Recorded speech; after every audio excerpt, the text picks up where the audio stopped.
you tired of the daily hustle and bustle, the endless traffic just to get your little one to a good school? GMS Snap Bingo offers a unique blend of academic excellence with a holistic child development in both nursery and primary. We provide a national curriculum with an international touch.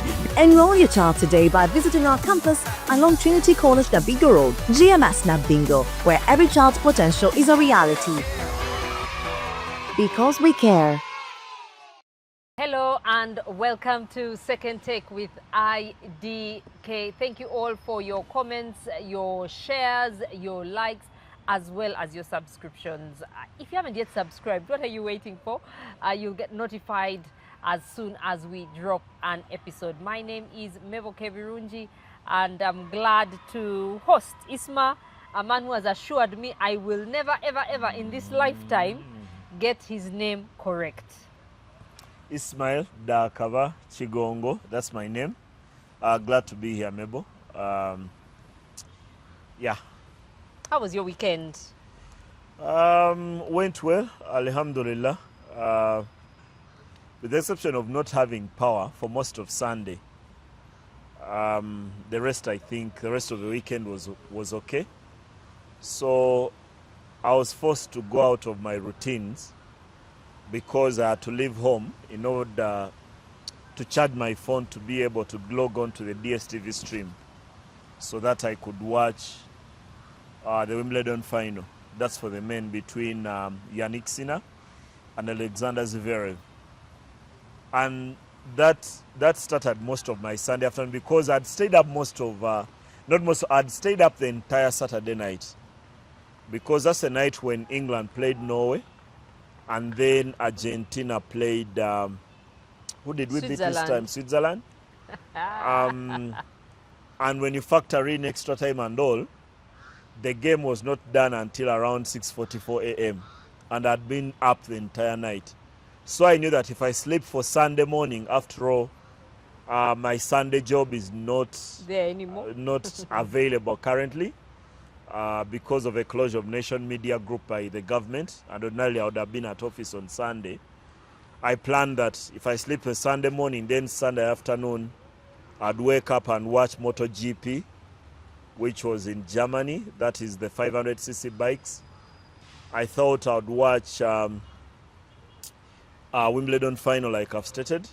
I also thought I'd watch the Genesis Scottish Open in the golf, which is the final event before another major, because there is a British Open this week. It should be in Scotland or in Northern Ireland, whatever, but it's in the British Open. One of the four, the USPGA, the Masters, the US Open, and then the Open, or the British Open like it's called. So I was really hoping that I'd spend my Sunday afternoon doing that. There's always some cricket on television. Someone always asks me, there's always cricket on TV and it's live. How are these people always able to do that? So that's how I'd planned my Sunday. Then the guys at UEDCL said, wait a minute. Wait a minute. Don't make plans without us. So I ended up hardly watching much of it, but at least I caught a bit of Wimbledon because I could find a friend where I could charge my phone and then be able to log in and watch a bit of the game. You know, you've actually tickled me. Can we start there with Wimbledon? Sure should.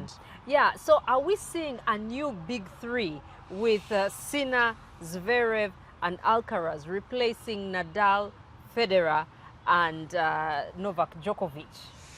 That golden era of tennis that had the so-called big three also had a fourth wheel.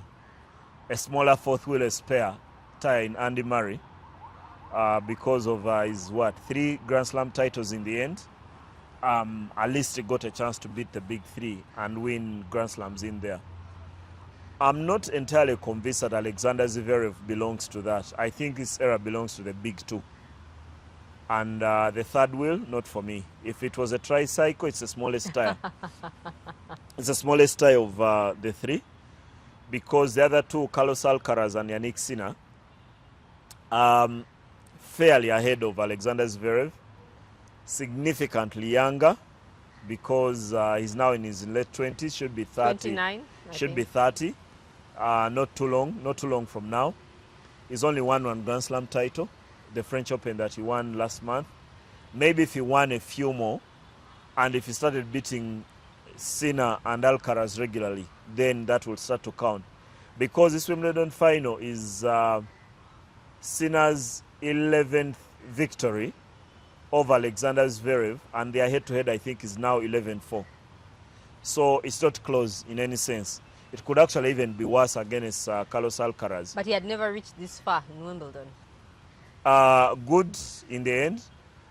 Would he have got this far if he was on the same half of a draw with Djokovic? Or if Carlos Alcaraz was playing? We may never know, yeah?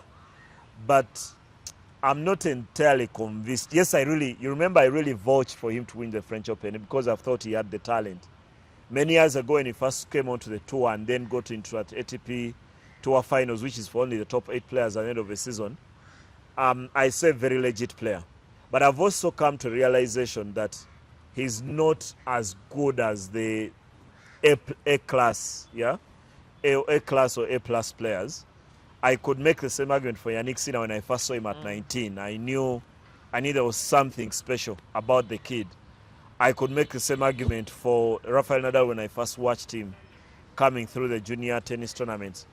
I do not think I can make the same argument for Alexander Zverev. Yes, he may go on and win maybe 2-3 more, but no. No.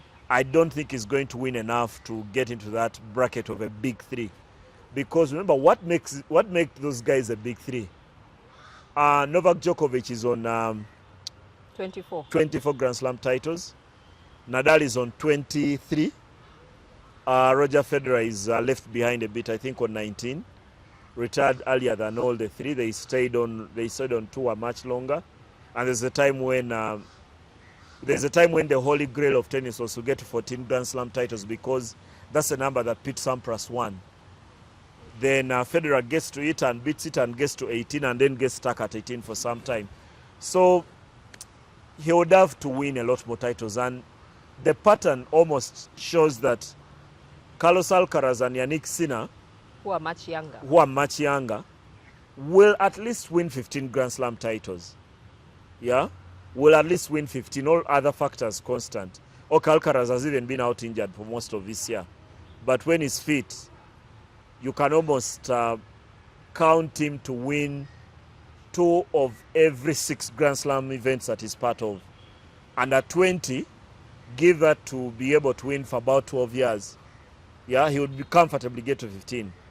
Would Yannick Sinner get anywhere close to 9 Grand Slam? Rather, would Alexander Zverev get anywhere close to 9? To get into that bracket, maybe not. I don't envision it happening. So I want to pour a cold water on your claim. There won't be a big 3, but there will be a big 2 that we are going to enjoy for the next decade, perhaps and beyond. Sinner and Alcaraz. Sincaraz. Yeah. Hashtag Sincaraz. Let's talk quickly about the ladies, these Czech ladies, Moskova, who I believe eventually won it. Yeah. The big names all fell.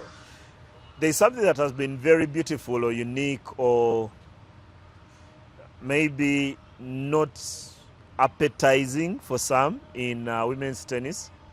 There's too many newcomers who are winning. When you declare Iga Swiatek the queen of clay, she fails at the next hurdle. When you declare Arina Sabalenka the best player not to win a Grand Slam, she goes and wins one and doesn't add to it. There's something about women's tennis that it keeps on producing younger and younger and younger good players. At the French Open, we're talking Mira Andreeva, the 19-year-old who won her first Grand Slam title as Roland Garros last month. Now there's another one, because these were 2 Czech finalists, Noskova and Muchova.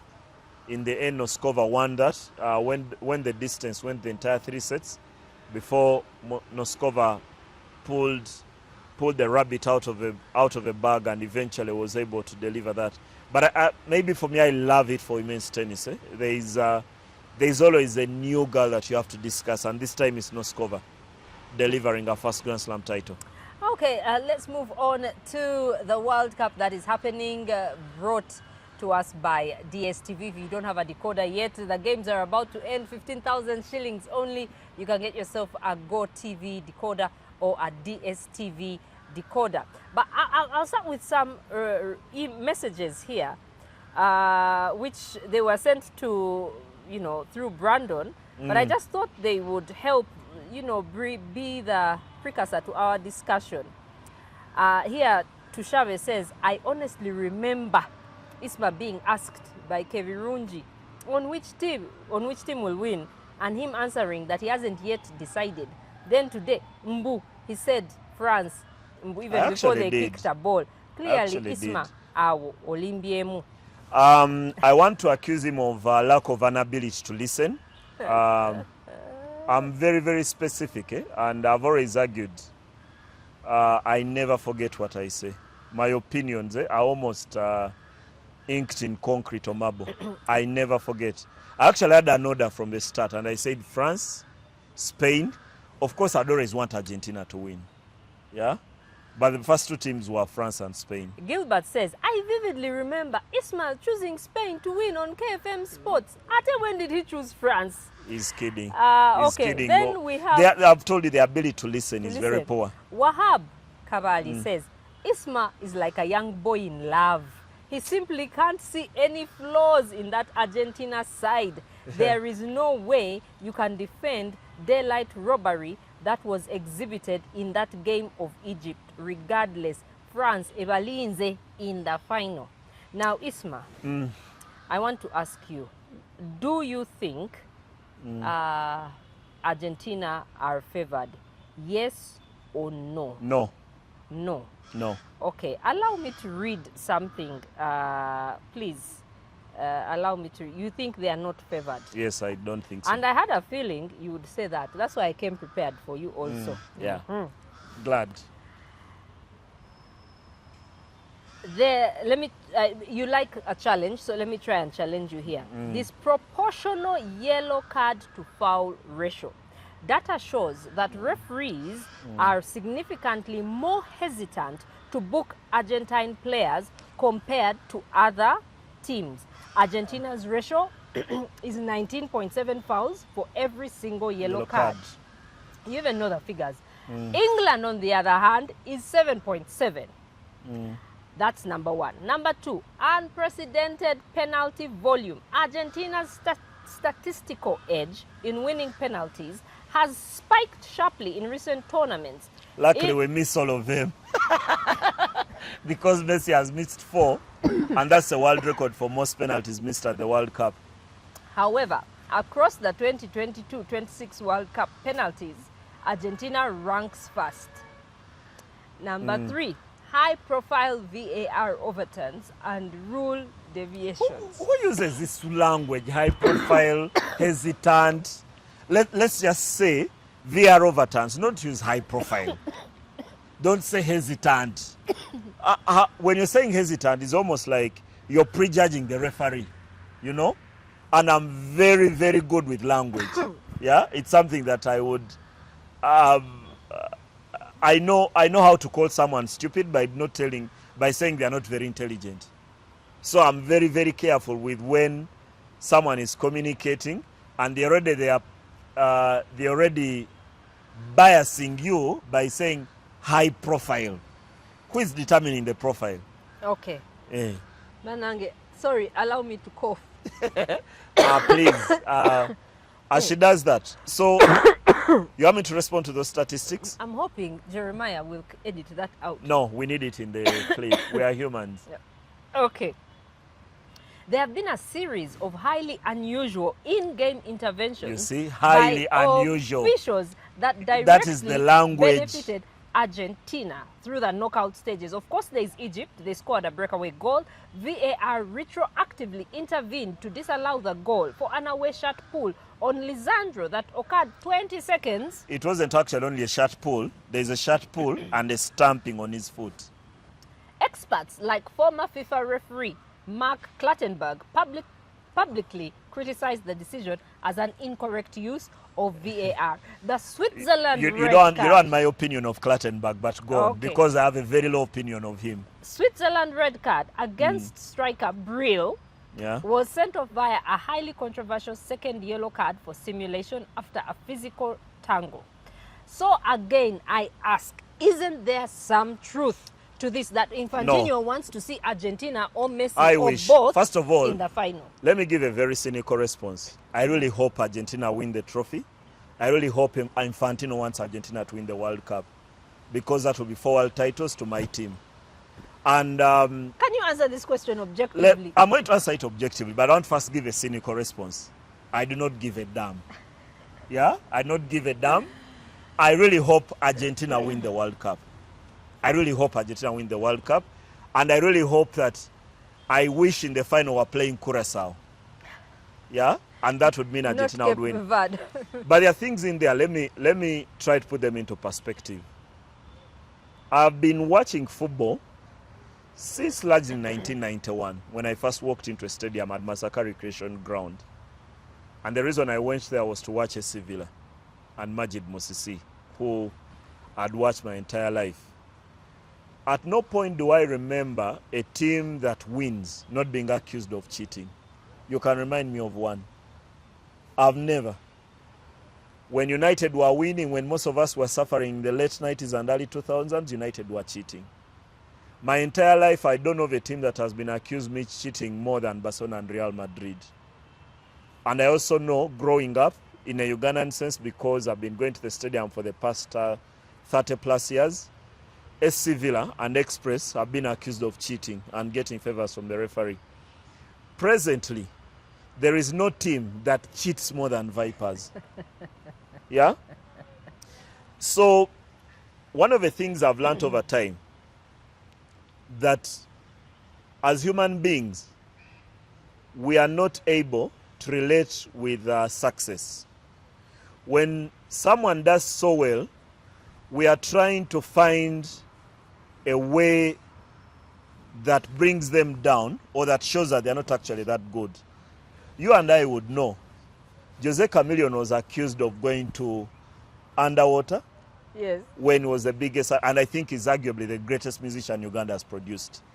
Across age groups, across several generations. From when he first broke through, I think around 2001. Idi Amin was accused of eating people. He was cannibalistic. Yeah? I don't know of anyone who has succeeded in life and has not been accused of cheating or flouting the rules. As human beings, I think we find it very difficult to give credit and see that this team or someone is that good. That's for me the overall thing to start with. Now, on the fouling, first of all, I think Argentina have earned a reputation of being very physical.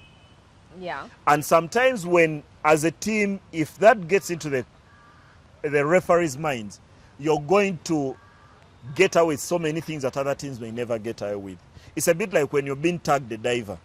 Didier Drogba and Luis Suarez. I think the threshold of Suarez and Drogba getting a penalty is much higher than all the other players in the history of football, because they created a reputation that they are divers.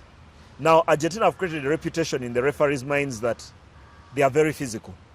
And it's very difficult in that sense when the referee walks into a game thinking, because these referees are human beings, they won't create a game knowing these guys play very physical games, so they are not going to book you for certain things. I was giving a very simple analogy in Uganda. Growing up and watching basketball here, Kenyan players were known to be very physical and very dirty. And they used to beat the hell out of Ugandan teams.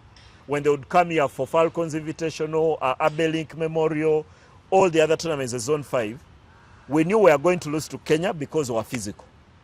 The moment our fortunes improved, because our basketball by then was very, very poor too. The moment our basketball improved, we stopped about complaining all those other things, because what I got to learn that we're not very good. Okay. Kenya were ahead of us. So once we caught up, then we no longer complain about Kenyans being physical. We're probably as physical as they are. As they are, okay. That is one area of looking at it. Second, it's also very possible that Argentina are committing 19 fouls per yellow card, but it's not one player fouling. It's very possible to be booked by a referee for, let's say fouling, the same member fouling Ismail twice. Yeah? So you foul the first time and then the referee warns you. Then you foul again and the referee says, I warned you earlier that when you foul again, I'll book you. But it's also very possible that Argentina are disputing these fouls. Yeah, that is not the same player, that Enzo will foul, then McAllister, then Almada, then Romero, then... So in the end, all the players are picked 1-1 foul, and none of them is bookable.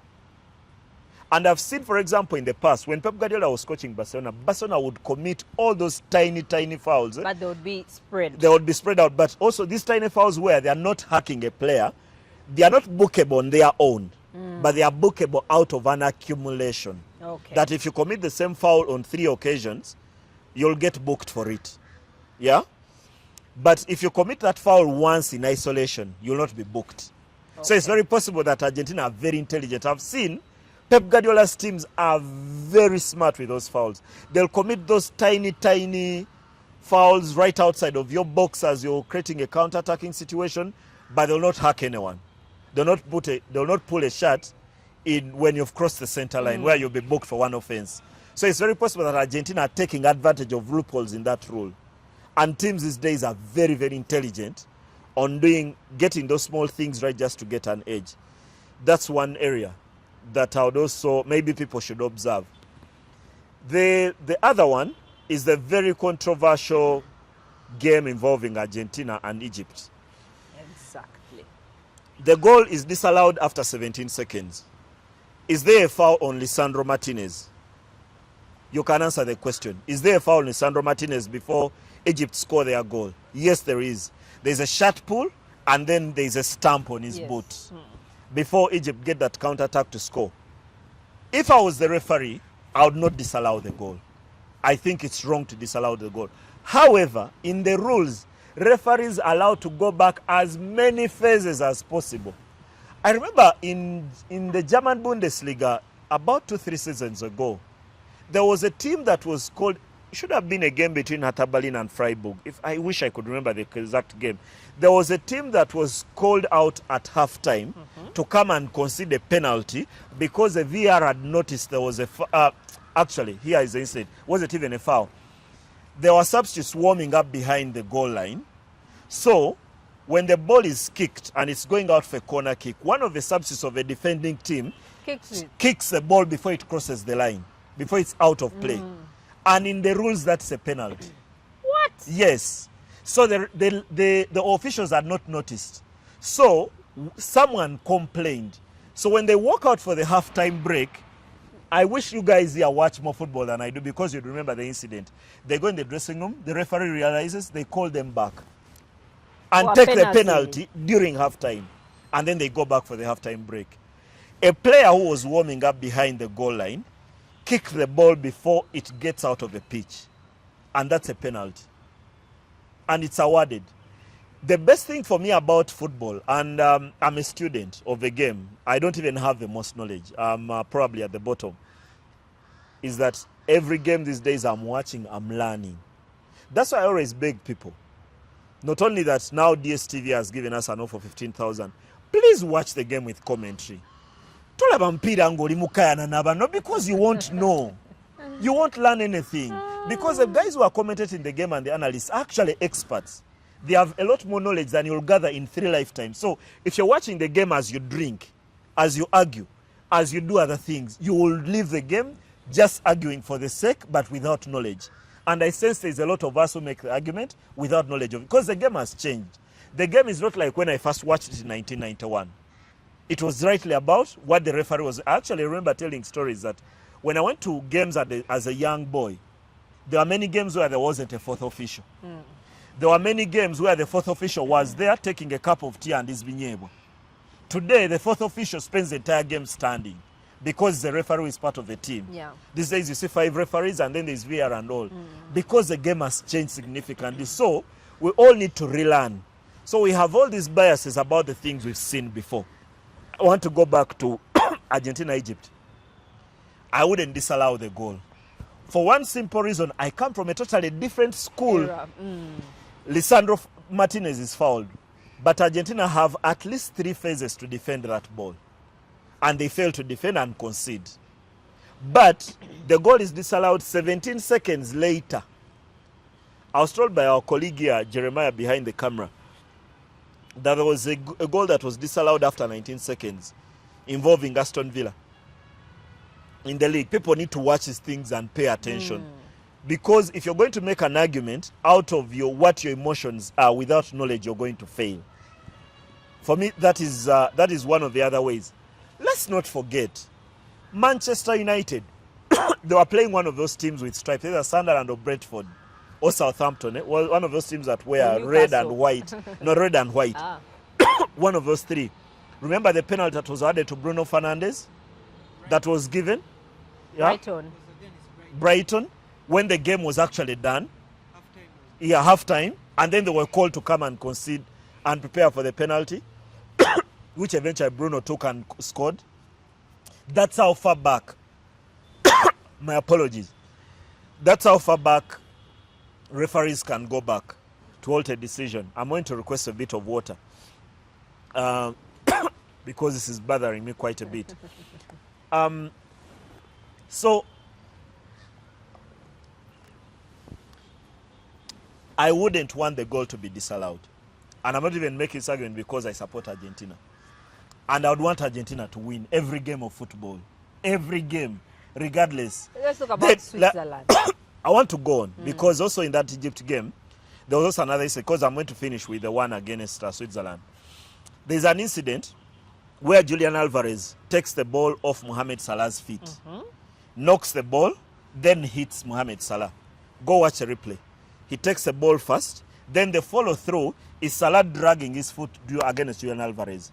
Now, VAR is not here to referee and overturn all decisions. That's why it's important you guys listen to comment while watching. It's very, very important, very pertinent. VAR is here to overturn clear and obvious mistakes. Now, in that incident, because the referee does not give the penalty, the French referee, VAR cannot overturn it. Had the referee given the penalty, the VAR cannot overturn it. What they call a 50-50 call. Julian Alvarez hits the ball, and then in the follow-through, Salah's foot brushes his, and Salah goes down. So it's not a clear and obvious mistake. So in the incident that the ref gives it, it's a penalty. In the instance that he doesn't give it, it's not a penalty. 50-50 call. But I thought those guys also give advice and they say, come and watch this. If he gives it, I'm really struggling with this.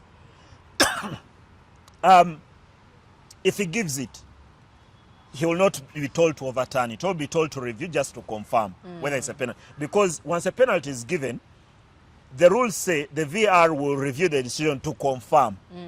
When it's not given, there is nowhere they say that the VAR will call him to confirm that it's not a penalty. Okay. So that's why, please listen to commentary. I'll again beg and beg. Please, when you're watching the game, forget having a conversation, because the game has so much detail that you cannot understand while you're arguing about a girl you saw last night who was either beautiful or not. Whether what makes a girl beautiful is her chest or her nyash. When you're having that argument in a game, you're going to miss a lot of things. That's one other one. Now, the final one is the incident involving Switzerland and Argentina. We have very, very short memories, and we do not watch the game. We do not respect the game enough. In this very World Cup, there was an incident involving USA and Paraguay. The same incident. Same. To call it similar would be an abuse. Siamese twins. In that sense, if you're using biology. A US defender, Tim Rim, was deemed to have fouled Miguel Almiron, the Paraguay attacker who formerly played at Newcastle. So, when a player simulates and Miguel Almiron in the replays are dived, when the VR is obliged to look at that decision, under the rules it's called mistaken identity. Yeah. Once the referee says that Tim Rim did not foul Miguel Almiron, the yellow card that was given to Tim Rim is overturned and given to Miguel Almiron. It's actually outside the box. Now, this rule was introduced in March of this year for this World Cup, because FIFA said all simulation will hand a yellow card, because previously what we knew, simulation that brings you a yellow card or diving was only in the penalty area. Now the rule has changed for this World Cup. that anywhere on the pitch Where you dive. where you dive will be a yellow card. Now, what happens for that particular incident is that Leandro Paredes is booked for what is deemed to be a foul. Then eventually, once it's the referee, the VR looks at it and notices it's a case of mistaken identity, the rules say the yellow card will shift from Paredes to the player who has dived. Unfortunately for Donald Brill, is that he had already been carrying a incident that is within the rules, and then he's sent off. However, if you want to understand the rules, had the referee called that foul and not booked Paredes, there was not going to be a yellow card for the Swiss player. The problem in the rules, in the rule of mistaken identity, it only accounts for a yellow card. That Paredes had been booked for something he had not done, he had been accused of a crime he did not commit. That's where it's reviewed and then the yellow card is moved. So it's I totally understand, and we all have very strong biases. From where I sit, I want Arsenal and Manchester United to lose every game they play. And often, I always want to find a reason that is not football that reaffirms my position that they cheated. Many times I succeed. Yeah, many times. Really struggling with this.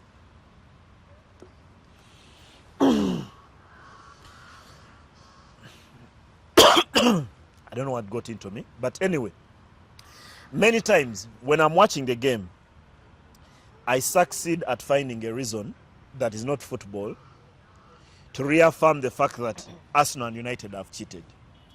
But by the mere fact that I succeed does not mean that I'm right. I'm using a lot of my emotions. It reminds me of one of my best sayings given by Joseph Cableta. He said, you might spend your lifetime trying to convince yourself that your wife is more beautiful than Beyonce. Many times you'll succeed, but that does not make it true. Yeah? So I totally understand people not wanting Argentina to win. That I totally understand. And I totally understand people who think Messi has been pampered, he's not the greatest footballer, he's a one-club man. That I totally understand. Maybe you have a preference, or you think Ronaldo is better, or whichever footballer you think is better. But do not go to watch a game with a premeditated... Actually, I was telling someone who bets that, okay, you think the World Cup is rigged. Granted, if it is rigged for Argentina, and you bet, why didn't you bet in June that Argentina would win? Because you'd win a lot of money. So it's rigged because we are seeing on the pitch Argentina, and which of our teams has never got a favor? You read the Bible, yeah? Maybe this is a case where Jesus is telling the crowd, if you've never sinned, stone the lady. The one was being accused of prostitution. Yeah? Maybe all of us should. Tell me which one of your team, if you think Argentina got a favor or got favors, which one of your teams has never got a favor? If you find one, I'll be very glad to join you. Did Cape Verde get any favor? Is it your team? No, it's not my team. Yeah, it's not. That's why they didn't get a favor. But is it even very possible that in the game against Spain, they committed only one foul? Cape Verde, they committed one foul against Spain in a game where they were on the back foot and didn't have possession. So there are some 50-50 calls where perhaps a Spanish player was fouled and the referee maybe says, man's game, go on. So while I understand the bias and the emotion, I always want to rise above the bias. And I have very profound biases. I've explained the one of Arsenal and United. There is Express. There is Germany. I think every time Germany lose, I want to buy myself a second soda. Yeah? Actually, for me, the World Cup starts the moment Germany and Brazil are knocked out. Because the moment they are still in, I'm very certain they are going to win. Yeah? Until they lose. So, but for all those biases, we should all be able to rise above them. Okay. Look at the incidents, understand the rules.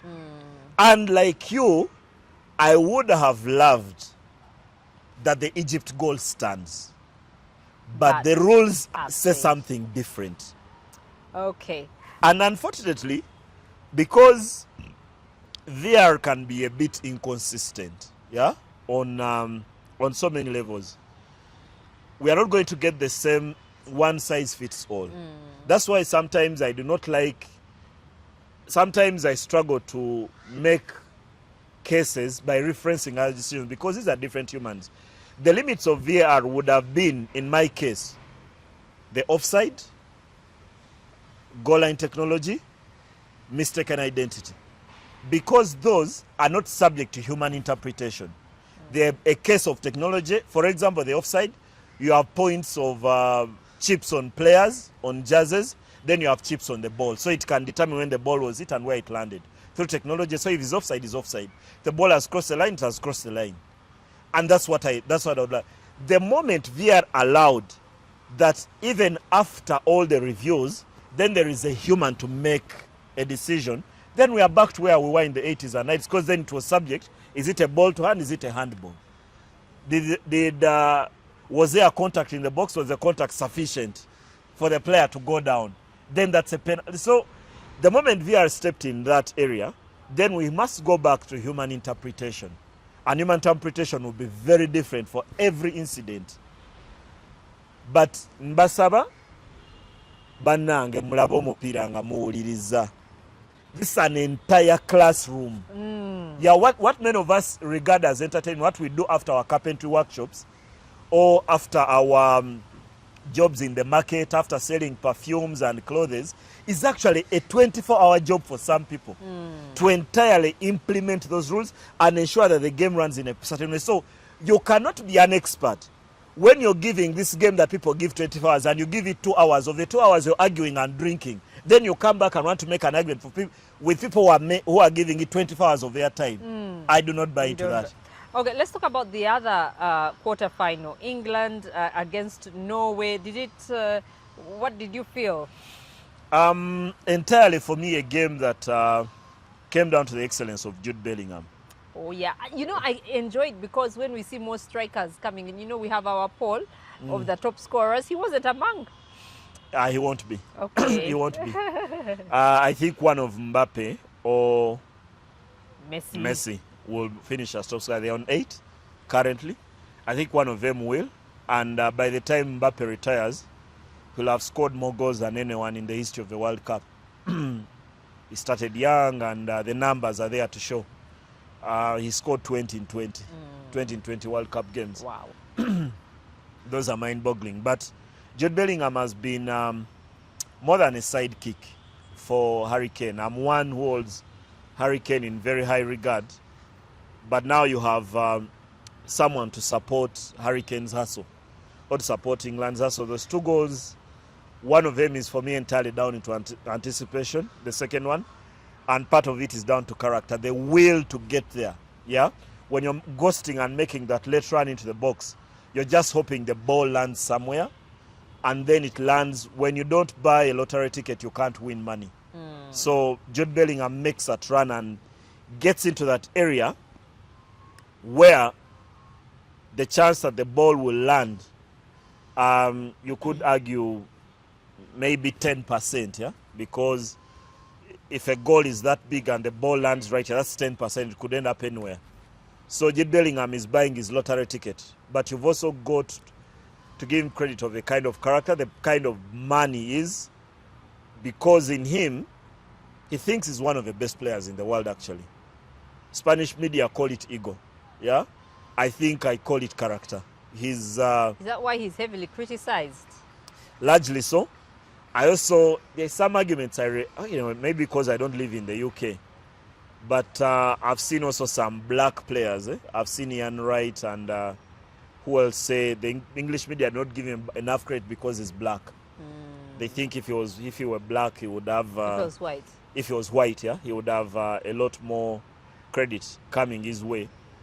But eventually, I think he's a very good player, and England needed that. They needed more than Harry Kane for them to get to yet another semi-final, because they are having quite a golden age.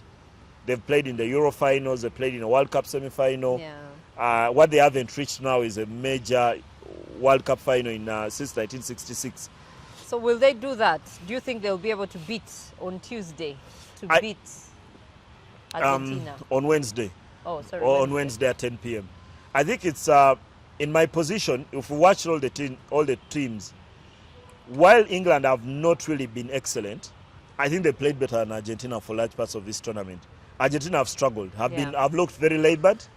In some phases, have even looked tired. I thought they looked tired against Egypt, and looked tired during extra time against Cape Verde, and looked tired and against Switzerland in that second half before the red card swung the advantage back in favor of Argentina. So in terms of the two teams, I think I'd pick England. And for me, this how they win the game is play it at a high tempo. If they play the ball at pace, have their wingers run at that Argentine backline, at that Argentina defensive line. I've complained about how poor Argentina are with their defensive transition. I'd want to see, if you're England, you want to see Anthony Gordon, Madueke, Saka, and Rashford in full flight, because then you're going to challenge Argentina before they set up, because Argentina can be very good defensively when they have numbers behind the ball.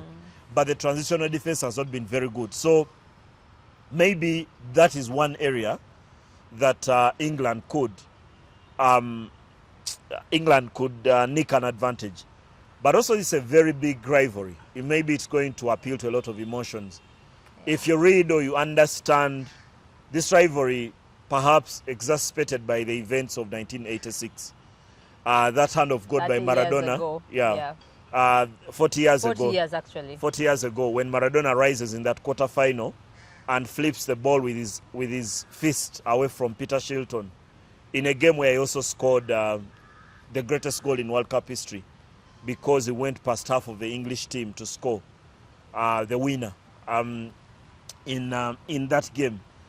You sense the rivalry from that moment. Then you go to 1998 when David Beckham was sent off for trying to kick Diego Simeone. Simeone is in the stands. The Atletico Madrid coach is there with his daughters and his son, who wasn't selected for the national team. Then you move to 2002. England beat Argentina in that. In the 98 game, Argentina won that in a penalty shootout because the game ended 2-2. Then eventually, in a penalty shootout, Argentina won. So there is enough to chew on in terms of history. But above all, there is Lionel Messi. His first meeting against the English national team, arguably the greatest footballer that you can make an argument of your own. Whether he is, whether he isn't, it doesn't matter which side you lie. He could be, he couldn't be, but he gets a shot at the English national team for the very first time. The chance comes at 39. How I wish he had this chance 10 years ago, or at 24 or 26, because then I would be very certain he would help us beat England. But in this case, he's much slower. He's been walking around on the pitch. I was looking at some of the numbers. He's covering only 6.6 kilometers in a game. Other players are covering an average of 11 kilometers. So he's way behind in terms of distance covered, and he's walking most of the time. 60% of the time, Messi is walking on the pitch. So he gets a shot where he only comes alive when he has possession. The one thing that maybe Argentina will be very pleased about is that they go into a game having not needed Messi to score a goal in the previous game, because McAllister scored, Lautaro Martinez scored, and then Julian Alvarez. And I'm more pleased about Julian Alvarez being in that kind of form, because he's a different. He has something special about him that he brings. Yeah, because he's a finisher, he's a workaholic without possession. He's a poor man's version of Luis Suarez. Does not have the intelligence to set up teammates like Luis Suarez does, but who run his socks off and also be able to deliver quality in the final third. So that's a kind of difference that Argentina will be looking for. But if England play the game at tempo, Argentina will be in big trouble, especially in transition, where Argentina have struggled significantly. Okay. Can Spain stop France? If there is one team that has the right answer to that, and if you want the answer as yes, Spain can. We've not had that answer throughout the World Cup because France have been too excellent. Their forward line is frightening. Exactly. I saw the Moroccan coach said they tried to change during the game, within the game, to change defensive setups, but they couldn't achieve anything because of the quality that France have at the front. You think about Kylian Mbappe, Ousmane Dembele, Badri Bakola, Michael Olise, and Desiree Doué, the 5. If you throw in Ran Cherki for good measure, if he gets a minute, then you're certain that you're facing a beast. But the one team that has been able to do that over the recent past, but not this team, has been Spain, because of their ability to keep the ball out of France's hands. That's the one tactic that Spain have employed. But also in the past, when they were able to beat France, they also spread the ball wide quite a bit. When they had Lamine Yamal in full flight and Nico Williams, I thought Spain were excellent in some of those games. They beat them at the semifinals of the last Euros. Yeah, Spain beat France by 2-1. But the bigger result for me was that Nations League result, the 5-3 thumping, where France had no answers, because within about 20 minutes, Spain were up 3-0, because the game started like a house on fire. So they have the ability. And now they even have a super sub in Mikel Merino and Arsenal. What is that? How does he just come on and then... There are players who are made for that role. Eh? There are players who are really super subs. That's 2-2, because he scored one against Portugal, coming off a bench. Then he scored one against Belgium, coming off a bench. Is that what the Belgian coach was thinking, always bringing in Lukaku late, hoping to work magic, but for the Spain game, he brought him maybe too late? I think for Lukaku was largely fitness. He has played only 5 games in the league for Napoli last season. So there wasn't a chance. But he would come on and he would be a game changer. Yeah. I think his was fitness, not because he was a super sub. The reasons can be totally different. If they brought him earlier, would we be talking about Belgium and France? No. I don't think Belgium, they had run their race. I think the golden generation had run their race. So are not going to get better. Courtois went out injured. Yeah, eventually Lamens is the one who cost them the game, the Manchester United goalkeeper, because he gifted the ball onto the boat of Mikel Merino. But that was... No. It's a goalkeeping mistake. Every time you're supposed to save the ball, you're supposed to put it away from danger. You're supposed to push it on the side. When you don't do that, every time you're in trouble. It counts as a goalkeeping mistake. Every time. So in the end, they have the X factor in Mikel Merino and keeping the ball away. But they have to defend with the best of their abilities. Spain have been playing Aymeric Laporte and Kubasi, the youngster from Barcelona, as their 2 centre-backs. Then you have Cucurella at left back and Marco Llorente at right back. They have, I think, Uganda bagamba baino kwebaka mangu. They have to sleep early on the eve of the game so that they wake up fresh, because they are going into their biggest contest. Yeah? To have to defend against Mbappe, Olise, Dembele, Bakola, that is a shift. If you go to bed at 8:30, go to bed at 7 p.m. to prepare for that. Because what is coming at them, bagambe chijja simuntu. What is coming at them simuntu. Because what makes this France team very difficult to defend is not just that they have good attackers, because they have very different abilities. Yeah. Mbappe has a shot on largely his left foot, but his biggest attribute is pace. Then you have Ousmane Dembele, who I've always argued is arguably the best dribbler in the world football today, with both feet, and is also ambidextrous. He'll go left, he'll go right. Anywhere he goes, he's going to have a chance to hit on goal. Then you have the addition of Michael Olise, who has mastered the role of dropping into midfield and not playing from the wide position. We know him at Bayern. And then he's shredding that backline with that pass, pinpoint pass through the 2 centre-backs. Then you think of Bradley Bakola and making that run behind the full-back. Then there's Rido with his ability to also take on and beat a player. So you have players with totally different abilities that are not in collision with one another. That one ability can actually aid another. So Spain have to be on guard for all that. But I will still pick France because they have too much firepower. Actually, if there was supposed to be a change, I've seen that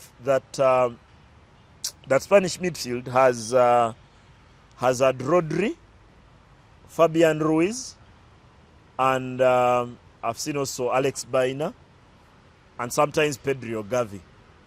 I'd want to throw in another defensive body in there. I'd want maybe to throw in a Zubimendi. Yeah, another body who is going to work their socks off their socks off when they do not have possession. Or perhaps, if you can play someone else at right back, then move Marco Llorente into that area to support Rodri, because there is a lot of work they have to do without possession if they are going to stop this French team, who for me are favourites to win the World Cup. You've talked about them being favourites, and now we're at the semi-final stage where we have, I think, there's no surprise in these last four. But already Infantino is talking about increasing the capacity to 64 countries. I think, and we're running ahead of ourselves. That would be a quarter. Because other than maybe Norway reaching this far, and Belgium maybe, there haven't been too many shocks. So it's still the cream on top. You love your underdogs. Why don't you want more underdogs in the World Cup? No, but they are, I mean, Africa really embarrassed us, I should say, in the knockout stage of what? It was 32. We only had one country left. Okay, yes, maybe Egypt was cheated, but there's Senegal that really embarrassed us. By the way, Senegal, have you heard? Yeah. They have fired Pape Thiaw. Yes, and do you know whom they're talking about taking on his role? No. What's his name? Former Arsenal captain Keane and Vieira. Patrick Vieira. Oh, that would be very interesting. I've been a fan. Yeah. Remember, I was even cheering for Vieira to do well at Genoa when he got the job. I thought he would stay there long. Actually, I felt he wasted a bit of time coaching under the City Football Group, because they threw him somewhere, I think, in New York City FC, because City have a franchise. Yeah. They have Man City have a franchise with several teams. I thought that time would have been better used even maybe coaching at Charlton at a lower division side.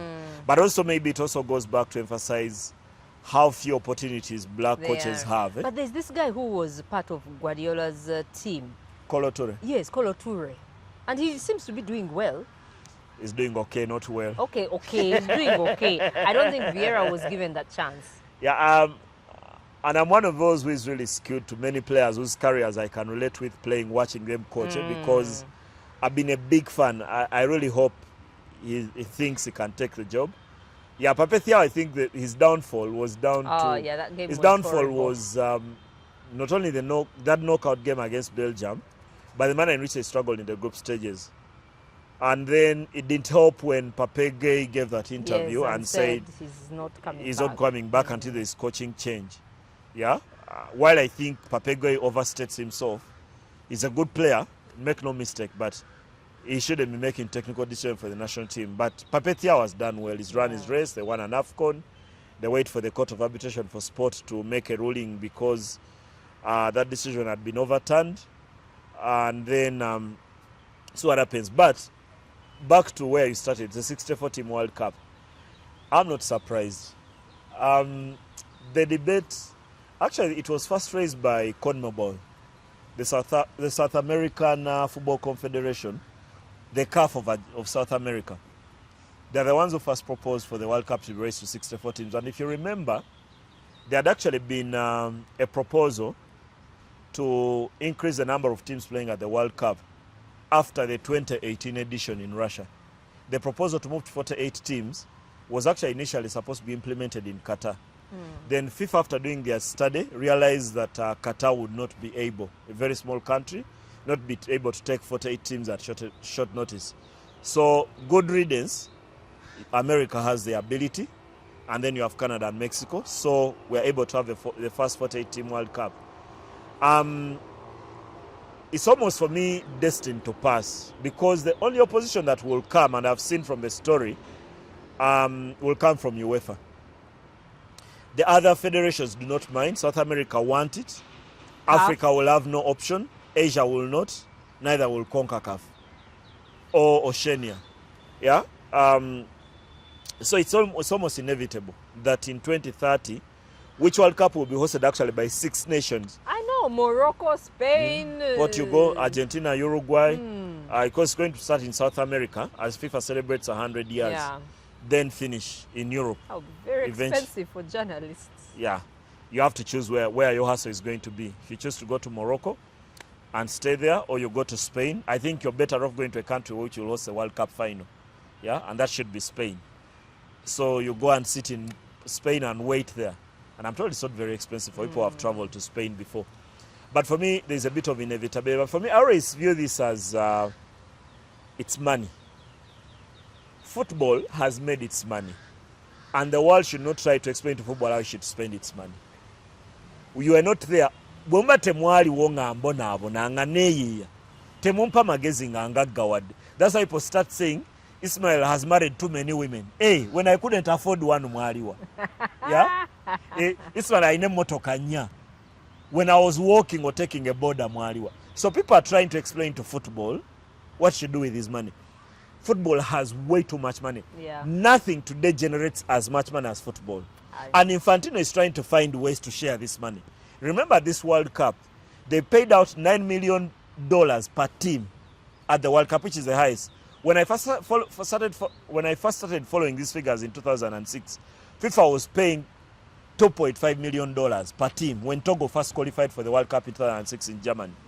Now, that has more than tripled in 20 years.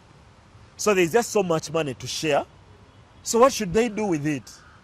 And I was watching the argument that Infantino makes for expanding the World Cup. He says the smaller nations will be inspired to want to fight to get to a World Cup. And that's for me is a legit argument. You can argue that maybe they won't bring quality, but we've seen all the smaller nations, and we've been giving credit to Curaçao, besides that 7-goal drubbing by Germany. We've given credit to Cape Verde. We've given credit to all kinds of teams at this World Cup. Maybe even Paraguay. They've been to several, but they're only returning to the World Cup after missing this last several editions. And there hasn't been a huge margin between the top teams and these ones. So that means even the smaller nations are improving. And for me, that's down to the transfer of technical knowledge. Yeah? There's a time when a country like Uganda had someone like Paul Yowuma, the late, or Asman Lubowa, whose knowledge of a game may not go very far. But now you're able to attract Dosabri. So there's a transfer of knowledge across the world that should enable smaller teams to compete better than they have. But there hasn't been, while there was an argument against the 48-team World Cup before it started, have you seen anyone make that argument the World Cup has been too big or too long? I'm even wondering what are we going to do now? Yeah, once the football started, people started to enjoy it. Yeah, exactly, true. Yeah, so in the end, we might make all these anti-expanded World Cup. Maybe we've also grown. I would imagine someone who watched a World Cup when it was 16 teams or 24. Okay, many of us have watched when it's 32. Maybe someone watched when it was 24 teams. The last time it was 24 teams was 1994. Then it expanded 32 in 1998. They might be thinking 32 was too much. 42 is too much. 64 is unthinkable. I know. But there is money to share. Let everyone get a piece of the cake. Okay, maybe when people say the World Cup is becoming too big, let people propose better ways in which FIFA can share its money with its member associations. What better way? Because these days, they have so much money that even when players play in World Cup qualifiers, let's say Vipers, let's say Villa, Kakande, FIFA is even able, before they used to pay for clubs or players playing in the World Cup, those numbers will be available, I think, by end of this week, which club has made the most money, because it's paid, because it's paid to the number of days your player is away playing for their national team. Now, even during World Cup qualifiers, teams like Vipers, like KCCA, like Villa, receive money for their players who are summoned to the Uganda Cranes from FIFA. Wow. That's how much money football has made. And one of the things I like about Infantino, and I know is going to be hated in Europe, is that once he's gathered the loot, he's invited the entire village to share. It's not this thing where you drive into your gate with your Range Rover and your neighbor cannot even afford bread. The cheapest bread, or cannot afford a kilo of posho, which is how much is a kilo of posho currently? 2,500? Because 5 kilos is about 12,000 shillings, 12,000 something, yeah? Now Infantino is saying, we have money, let all my poor children come and everyone have a piece of the cake. Okay, speaking of Vipers, tell us who's back there? Currently, teams are having their AGMs, many of the teams, annual general meetings, because what FIFA have done is that they've pegged licensing to teams having annual general meetings, which are attended by a FIFA official. But besides what is happening in the boardroom, Vipers are also doing certain things on the pitch. The other week we were discussing them hiring a coach. Now there's been a mini clear out because many players have left.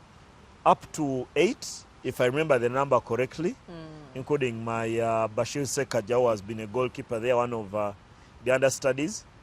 And they've signed a goalkeeper from Gabon who is going to be first choice, Mudekereza. But of all the things they've done during this window, that include Joel Serunjoji from Vipers and all, none is going to whet people's appetite like the return of Ceasor Manzoki. 4 years after he left the club, a club which, when he left the final season he played, he scored 18 goals in the league and was by far the best player in Ugandan football when he walked away. The Congolese striker, now is back 4 years later. Sometimes when you return to your ex, the feeling is not the same. You probably gained, you have a bit of love handles around your waist when you met you were younger. The lady has also had her body altered, yeah, because of the vagaries of life in that period. Vipers fans must be hoping that Manzoki is still the same. Because if he's anything as good as he was in his first 2 years at Vipers when he came here, when he scored 26 goals in the league, 18 of them in the second season, then Vipers will be going places. Because the quality was there, not only with the goals but also the link-up play. An excellent footballer. And that's the kind of player they are hoping that they've returned to their stock. And Villa is at Wankulukuku? Yes, they are moving back to Wankulukuku for the next season. Remember, they played their last season at the FIFA Kadiba Stadiums. The Nomads at Villa are declared at their AGM that was held in Intinda at that former East High School in Kulambiro that they are moving back to Wankulukuku and they will be able to play night games at Wankulukuku. Remember, because of the churn, Wankulukuku has been improved significant from what it used to be. There is better dressing rooms now. And then there are floodlights that were installed by the government of Uganda. So SC Villa are taking advantage of that and they are moving their home games for next season to Wankulukuku. In the meantime, the FIFA Kadiba Stadium is going to be closed for construction ahead of AFCON 2027. Remember, it's been handed over to UPDF. It's going to be one of the training facilities for that AFCON that Uganda will be hosting. So hopefully, Villa find comfort in Wankulukuku. The playing surface is better, the dressing rooms are better, the floodlights are better. Or their floodlights are because they had never been there until the government stepped in with this CHAN and AFCON, which is going to make the facility much better. So hopefully when Villa go there, they'll get the kind of results they desire. And the number of fans they desire going to their games. Okay, away from football, let's talk about the basketball playoffs that are beginning. They actually started over the weekend. So we'll probably, when the teams become fewer and fewer, we'll get a chance to discuss who is playing who in the end. Because now you have 8 teams for the men and 8 teams for the women. And the playoffs this weekend, they played at the YMCA. I think the bigger of the series, so the UCU Cannons and the Victoria University Crocs, after the first 2 games, they were tied 1-1. Most of the other series are largely lopsided. You do not expect a lot of competition. But the journey for me is about City Oilers versus Namuongo Blazers, number 1 and 2. They've been playing in a different league, in number 1 and 2. Then Res Life also have their own league. Then there's been the rest of the bunch, also competing in their own league. So the playoffs are here, and hopefully when the teams get fewer and fewer, then we can get a chance to break down what series will be won using which abilities, which teams will come out on top, depending on what X's and O's they are going to tick off to be able to get the result. Okay. Thank you very much, Isma, for your time and your knowledge, sharing it with us. Please, we love to read those comments. If Isma has said something you don't agree with, please feel free to share it in the comments. You may also go in and answer them. If you don't have a DSTV decoder, you have to watch the final. What are you waiting for? 15,000 shillings only You can get a DSTV decoder. And you know, Mabel, FIFA always have a different ball for the final.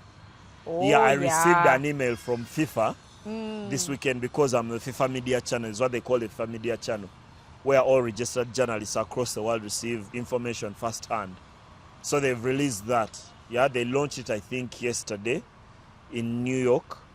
So I received the email. Looks very beautiful because the ball played for the World Cup final has markings that are different from the ball that has been used throughout the World Cup. If you notice, you'll see a gold lining on it. Yeah. So it's a lot different. So it was, when I saw the email, I was very interested to see how different this trioda, yeah, it's called a trioda. The name of this, like we had the Jabulani before and all the others, yeah. It's called a trioda to represent the three countries that try.